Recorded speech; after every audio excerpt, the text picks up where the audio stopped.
Okay, guys, Timmy coming at you. And today, what I'm going to do is I'm going to try to explain to you some of the major components of blood. If you took my advanced anatomy class, I explained to you that the blood is basically divided into two parts: the plasma, or the watery part of blood, and then the formed elements of the blood. And what I want to do is I just want to be a little more specific, drill down a little bit and explain some of that stuff. So basically, blood has some major components, right? We know that there's red blood cells, and we know that red blood cells are involved in oxygen delivery, right? We know that. At least we should know that, I think. Hang on, got problems again. Right? So they're involved in oxygen delivery to the cells. So if you lack red blood cells, or you have a lower red blood cell count than normal, you are referred to as anemic. Now, from the previous unit, we talked about the immune system. We know that white blood cells are intimately involved in the immune system. And remember, one of the primary functions of the immune system is to produce inflammation. And then you have platelets, and platelets are those little things that are initially involved in the formation of a clot. And then you have the watery part. So what I'm going to do is I'm going to get into some of the problems that you see specifically with red blood cells. And there's some measurements you have to understand too, like hematocrit. Hematocrit is the ratio of red blood cells to plasma.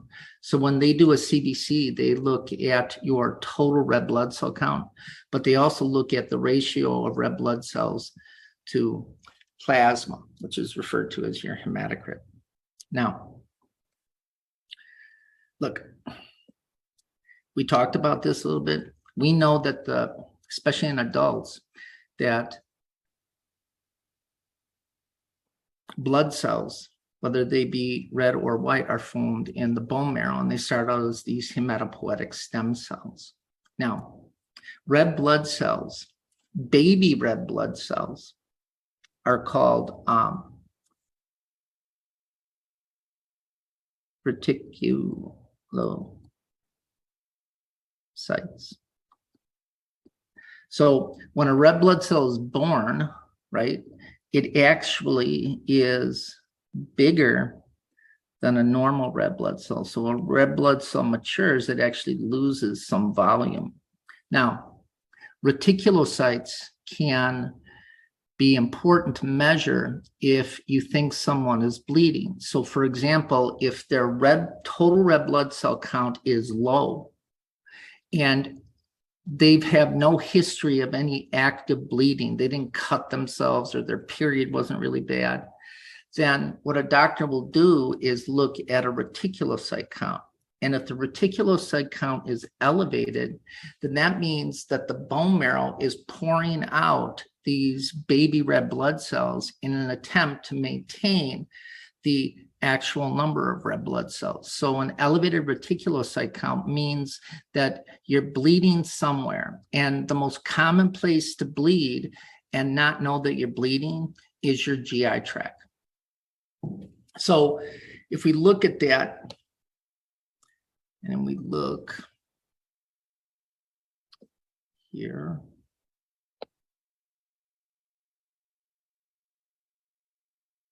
here it is. So if we look, you have that hematocrit that I was talking to you about, right? Where it is the ratio of red blood cells to plasma. So if you look,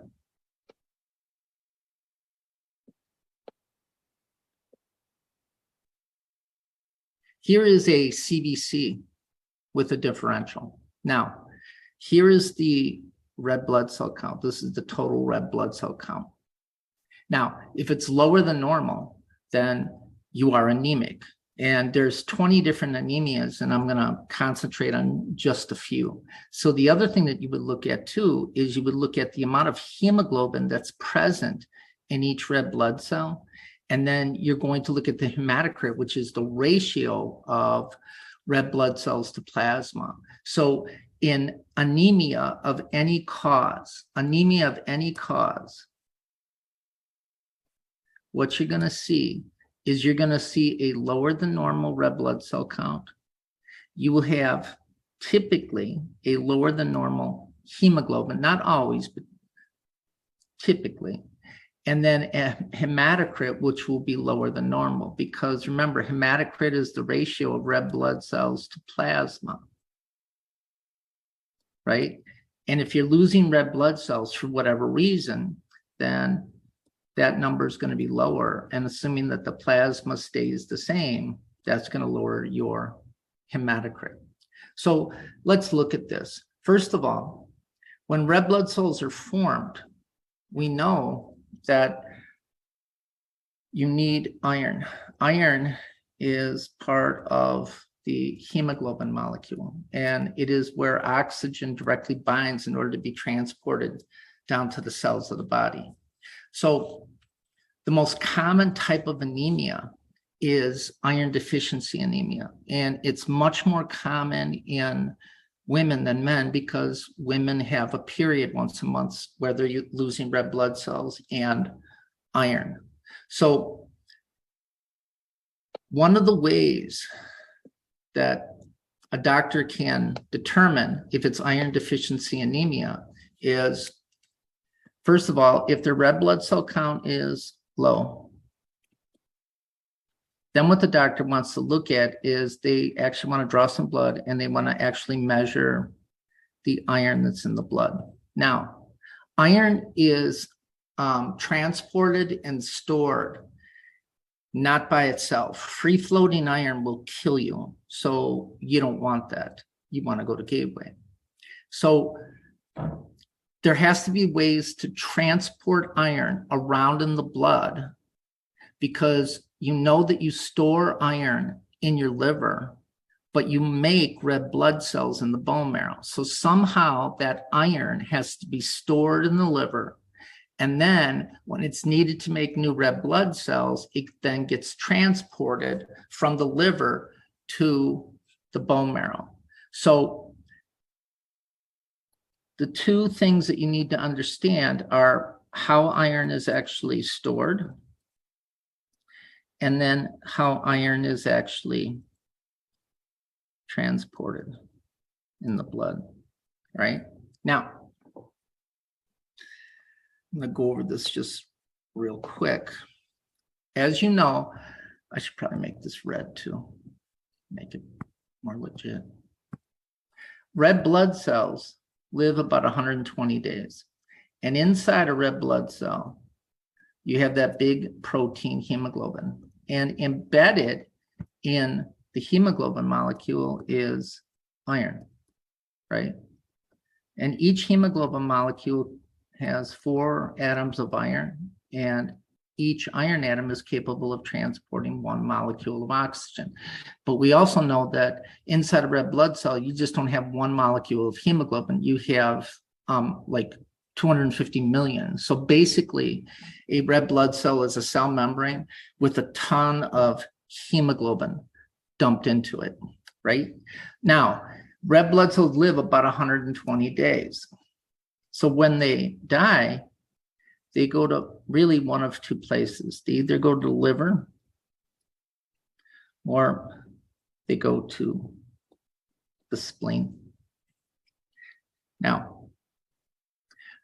the first thing that has to happen when a red blood cell is dying and then ultimately destroyed is the red blood cell membrane ruptures, and then it reveals the hemoglobin molecule.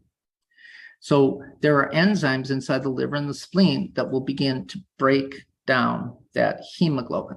So this is what happens. The hemoglobin is broken down, and I'm going to take this really slow, to heme and globin, right? And as we know, the heme portion carries the iron. Globin is a fancy word for protein. And we know that proteins are made of amino acids, right? Chemically bonded together. We learned about that. The heme portion then, but through a series of enzymes, is broken down into iron and this stuff called bilirubin.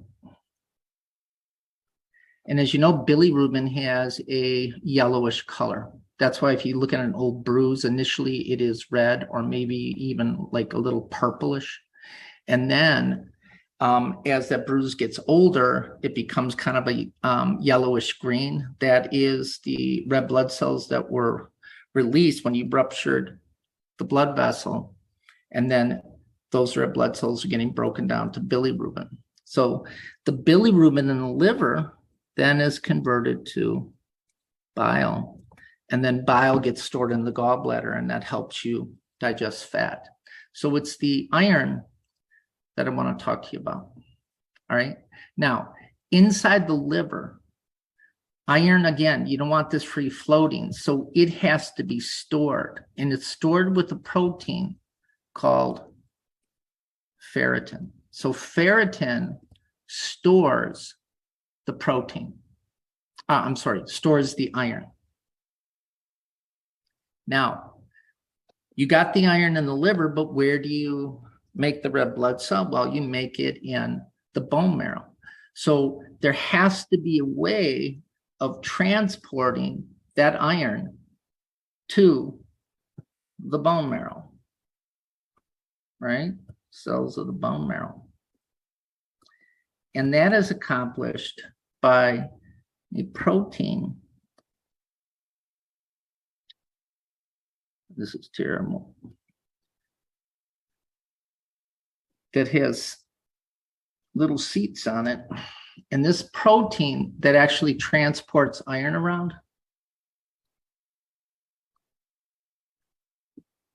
is called transferrin. So transferrin, transport, is the protein that transports iron around. Now, if someone is anemic and a doctor wants to determine if the anemia is caused by an iron deficiency, then the labs that they're going to draw are these, right? They're going to look at, obviously, their red blood cell count, right? Then they're going to look at the amount of hemoglobin present in each red blood cell. Globin, right? Then they're going to look at the hematocrit, which is the ratio of red blood cells to plasma. Then they're going to look at the iron level. Now, in people who have iron deficiency anemia, they're going to have a lower than normal red blood cell count. The amount of hemoglobin will be low, and the reason the amount of hemoglobin is going to be low is because in order to make hemoglobin, you need iron, and your hematocrit will be low. Your iron will also be low. Now, look, the body does stuff that makes sense. When the liver makes ferritin to store the iron, some of that ferritin will be released into the blood. So remember, ferritin stores iron. So they will draw a ferritin level. And that ferritin level will be low. If you don't have a lot of iron to store, then you don't need a lot of ferritin, and therefore the liver won't dump a bunch of it into the blood. Then you also look at your transferrin level.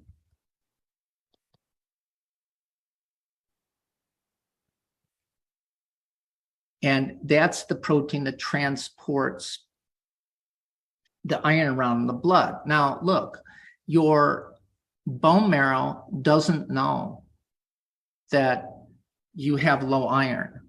So basically what happens is if you don't have enough iron being transported to the bone marrow, then you're going to increase the amount of transferrin. So maybe you don't have enough transferrin to transport that limited iron supply. So the transferrin level in the blood is going to be elevated. Then the other thing that they do is they do what's called a total iron binding capacity. The total iron binding capacity looks at transferrin. And remember that transferrin is the protein that transports iron around in the blood. So what they do is they draw your blood and then they look at your transferrin level.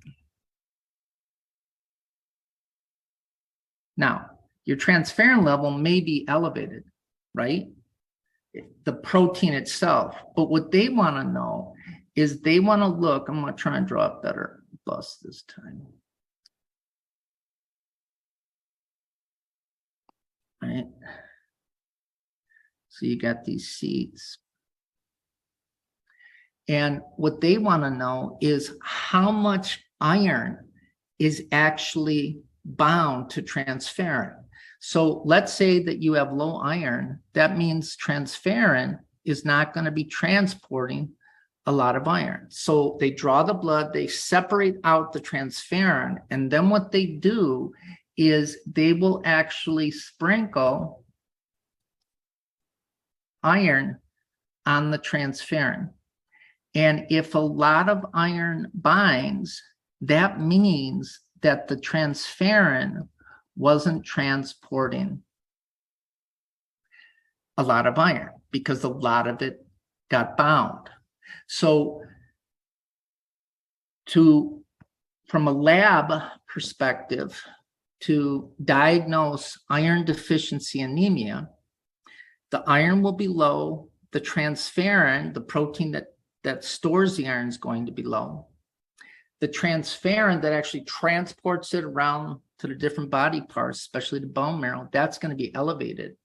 And then the total iron binding capacity of transferrin is going to be elevated.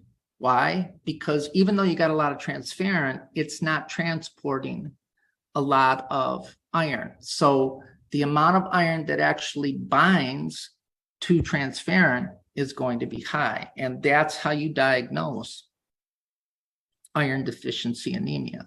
Now, some of the, and like just intuitively, you should know some of the problems associated with iron deficiency anemia, right? I mean, remember that the major function of red blood cells is to transport oxygen down to the cells of the body.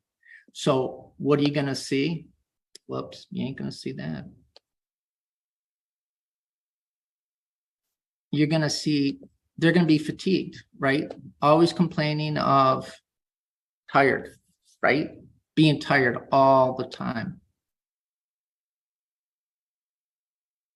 Hang on, I got it somewhere. Right? Skin's going to be pale. And watch. The body does stuff that makes sense.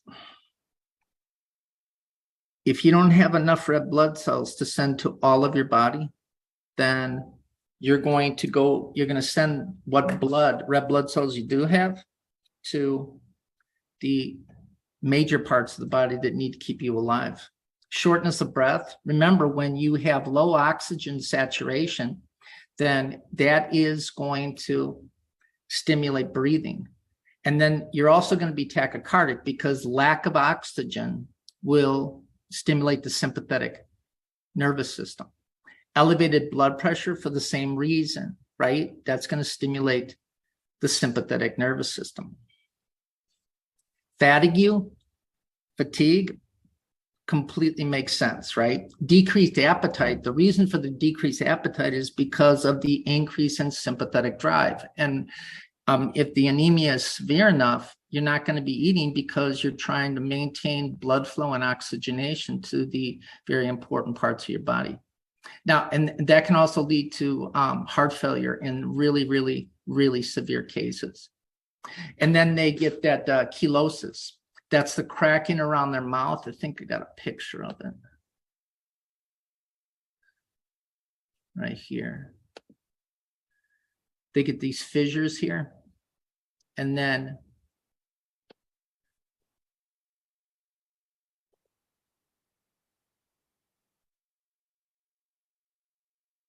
they get that cholionichia. And that is basically where the nails become like, you can see the ridges in them. And the base of the finger, this area right here, becomes like depressed. And that's a classic sign of severe iron deficiency anemia. And what's really kind of weird, and this is this has nothing to do with treating that iron deficiency anemia. They developed this condition called pica. And pica is where you crave, you'll chew ice. In some cases, people will actually eat dirt or clay, none of which has a lot of iron in it. So that's a sign of pica, or I'm sorry, anemia. And then the treatment is, well, iron, or find out what's causing the iron deficiency to begin with. Is it some abnormal bleeding, especially in the GI tract, or is it heavy periods? And if it's heavy periods, some doctors will place women on birth controls, not so much to prevent pregnancy, but rather to treat anemia. And then you got to give them iron-rich foods. And remember, the vitamin C increases the absorption of iron from the gut. So that's important. So that's iron deficiency anemia, right? And they love in clinical talking to you about those labs. So the total iron binding capacity, you should understand, transferrin, right? The serum iron levels, the free floating iron, and then the ferritin, and how that works. All right, so I hope that helped.